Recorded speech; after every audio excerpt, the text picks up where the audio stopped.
everybody. Take it, Coach. Thanks, David. Reverend Deshaun, great. Hey, I don't know what you want to do, but I know what you can do. They already talked about Judy, but you talk about leader. She led me to Arkansas, and I had called her. I don't know when it was, about a week before that LSU disaster in Georgia. I will say this. David mentioned about that, and I don't know what this doesn't have anything to do with leadership, but it's kind of funny. I'm sitting in there that next morning, and Judy had visited with me a little bit, but I'm sitting in there that next morning, I'm grading the tape. And I'm no line coach. I think we scored 13 points or something, so we were horrible. Minus. Guy could flat back somebody. Minus. I didn't care. I was so mad, and I was really mad because Arkansas hadn't called me, and I was minus. And Judy and Jamie, my wife, called, and I was going, man, I got to get out of here. Plus. I wasn't going to leave them guys mad at me, They all graded out like 95%. We couldn't get a first down, But one of the greatest things, isn't it cool? I already have my gift and being able to sit down and talk to y'all, and you guys ask me questions. That was a lot of fun down there. I know y'all like soccer, those things. But I really enjoyed all that. And I had a little speech I was going to lay out to you, and I was going to say this. Here, let me say I'm very, very honored that you guys are looking at me like I'm somebody I'm not. But I'm very honored about that. But when you're talking about leadership, I think the number one thing is, for us, it was about, I wanted to surround myself with quality men. I wanted to surround myself with people who knew how to talk to people. I wanted to be able for you to bring her to practice, which she's not allowed, or you. But if you did, I wanted her not to be embarrassed about the language that we have at practice. I thought it was important.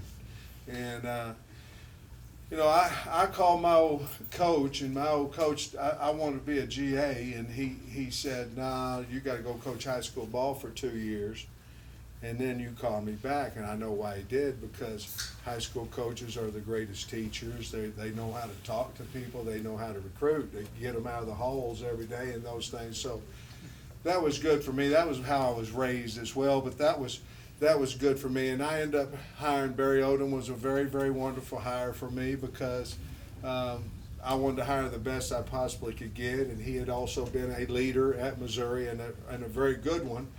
And then I tried to hire as good of people, good of men. I don't really have I hope I don't come across that way. I really don't have an ego. I've got a job to do, and that's win football games and raise young men at the University of Arkansas. The first time they started talking to me, and they said, well, you need to, we want you to speak in front of people. And I'm like, well, what am I supposed to say? And they were talking about, and Barry's got this PowerPoint on how we're running this practice, and how we're doing that, and how we're doing this. They want me to talk about being a head coach. I said, well, what am I going to give them, 17 minutes of experience? What am I going to do? And all I'd ever done is say, well, you pass protect like this, and here's this call over here, and that and the other, and since my days in junior college. But I learned a lot because I hired really good people, and I listened to them.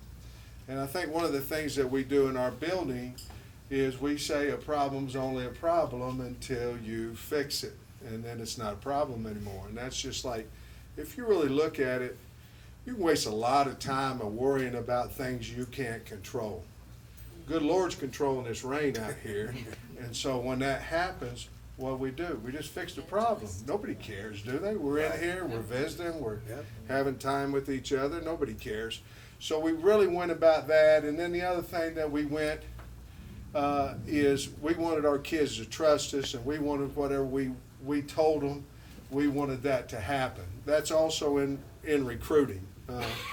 We're not going to fill you too high up with what you can't do. When we talk to you, we're telling you the truth of what we believe, and I think it comes across that way. And when it comes across that way, it's probably what you really, really believe, and more importantly, that's what they'll believe. So, you know, I had a team meeting today with our kids, and I told them, I said, I'm so excited about. I mean, our guys, they sit there, they look at you, they listen to you, they believe in you, we believe in them. Some guys, like, we're not going to do, length doesn't matter to us as far as how long you're there. All that matters is whatever we ask you to do, we want to do it 100 miles an hour. And you can look on Twitter, and there's a whole lot of things happening out there in Twitter, and some people are running like crazy right now. Some people are not. Some of this I'm going to outwork you deal. Let's don't put it in time. Let's put it in what we're doing during that time. And so we believe that at our place. Today we had our coaches were out recruiting at Valdosta in Georgia at a mega clinic, most of them. And so today we had a 20-minute walk. We couldn't be out there. The players could. I'll guarantee you, we couldn't watch. I'll guarantee it's the best dang 20-minute walk of anywhere in the country, because they go out and whatever time we're asking them to do it, that's what they do, and they do it well. So I guess as a leader, what we've done, I hope, and I think what we've done is we've gotten these kids to believe in us because we tell them what we mean and we do what we say.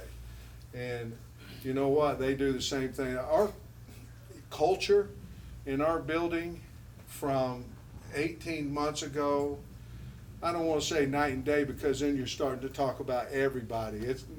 We had a lot of guys that believed in just hard work, but our culture in our building is a winning one, and therefore I think we will. But from the lowest player on our team to the best player on our team, we treat them all the same, and we really, really do. Now, a lot of times you'll say, well, you're going to treat this guy that, Traylon Burks, you know, you're going to treat those guys different than you do somebody else. You might, but the expectation for everyone in that building is to have a lot of success, and at the highest rate they can have. I had a coach tell me one time, and it goes back with leadership, I had a coach tell me one time that if Basil's the best player in your room, which he probably was, and his best buddy is the worst player in your room, and you treat this worst player in your room different than you treat Baz, or you don't treat this guy with respect, I'm going to lose him. I'm going to lose him faster than I lose him because of how you treated his friend. And it makes a lot of sense. And isn't it easy just to be nice to people and be honest? It's easier. Then you got to worry about what you said, you know. You just be truthful, say what you want to say, and you don't got to worry about it. You know, what did I tell him? I don't know. Whatever it was, I'm fine that I did. So, anyway, I didn't mean to spend this much time. There is no football questions because you've all asked me that since I've been here.